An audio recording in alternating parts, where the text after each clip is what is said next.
Well, it's a pleasure to be joined by Eddie Hearn. Matty Lawless just come over, actually. So you asked him, what else we got, Eddie? And you said, nothing, mate. You're paying the bill. Came last. Yeah, I know. A few people floating around for a credit card to pay this. God knows how much this is going to set. To be fair, you was over there doing interviews. There was a few people that could have paid that bill. Well, to be fair, Frank Warren's still over there. So if you just... the bloke over there.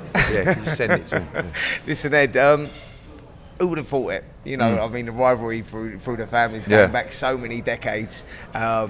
And now we're here, you know, and it's real. And we've got this 5v5 format, which is absolutely brilliant. I mean, it's a fantastic idea. Yeah, it's surreal, really. I mean, you know, I think when we first come together in probably about September, October for that press conference for the December fight, neither of us felt like it would lead to anything like this. Yeah. It was almost like all right, you know, shake hands, and we're doing this because we've been told to, and I guess it's a good opportunity for all of us, but I'll keep my mouth shut if you keep your mouth shut. Yeah. But actually then there's a few dinners and then a few meetings, and then it's like, you know, to be fair, my old man always said to me, yeah, you'll get on with Frank socially. We just never done business together because it's just the competitive nature of what we are. We don't want someone to get one up on us. We just want to win. And we've both had our respective fighters and broadcasters. They work together. I've never worked with him. 15 years, never spoken to him. And in my mind, that was how it was going to be for the rest of my life and the rest of my career. There was no chance. And His Excellency brought us together. But the relationship has developed to a point where stuff like the 5v5, stuff like Kakachi Cordina, stuff like Chev against Ellis Zorro, Shabazz Massoud against Liam Davis, these are like active fights that we're always making now. And these 5v5, you'll see by the concept, this is going to grow and grow to many different times during the year. Sure. I mean, look, I was going to say to you, is there longevity in this? But you just answered that question. I think Saturday, the answer is yes. Yeah. But you know, this is the first time people keep talking about the narrative, the history, the rivalry. The concept here has never been done before. So a team concept where you've got like a rolling point score, you know, on the graphics throughout the whole card.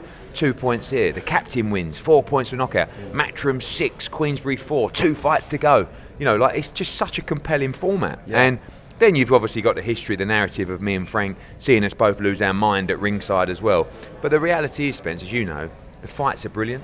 Every fight is a pure pick and fight. It's impossible to get everyone right. No, absolutely. You know, it's 60-40 at the worst case, either side. Yeah. And for 5 world-class fights to have that kind of competitiveness, you know, it's brilliant for the sport. Yeah, exactly that, Eddie. I think that, you know, that 50-50 sort of mentality of putting those fights together like that, you know, fighters not protecting their records, going in with opportunity for the winner and whatnot.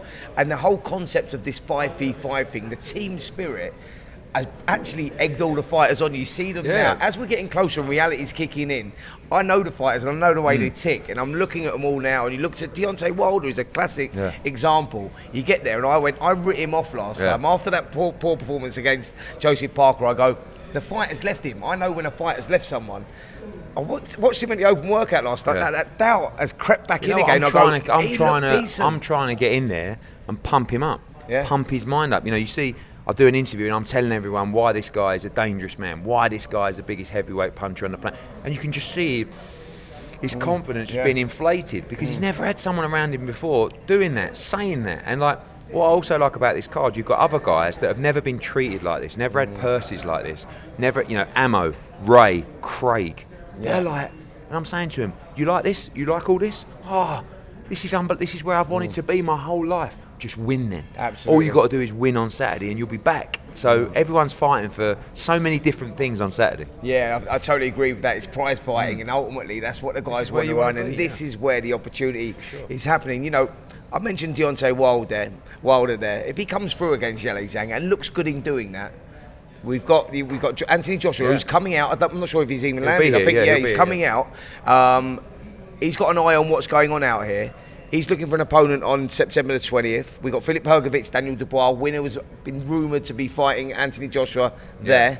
But if Deontay Wilder wins, that was a fight that we've been looking forward to. Look, Eddie, that was the biggest selling fight in boxing for many years. For sure. Is that a possibility? Yeah, I think when you look at Wembley for September, AJ's opponent will basically be decided after Saturday night. There you go. And His Excellency will decide it. And if Deontay Wilder comes out, looks sensational and knocks out Zhilei Zhang, I know that Turki Al-Sheikh is going to say, that fight's back on and it's bigger than ever.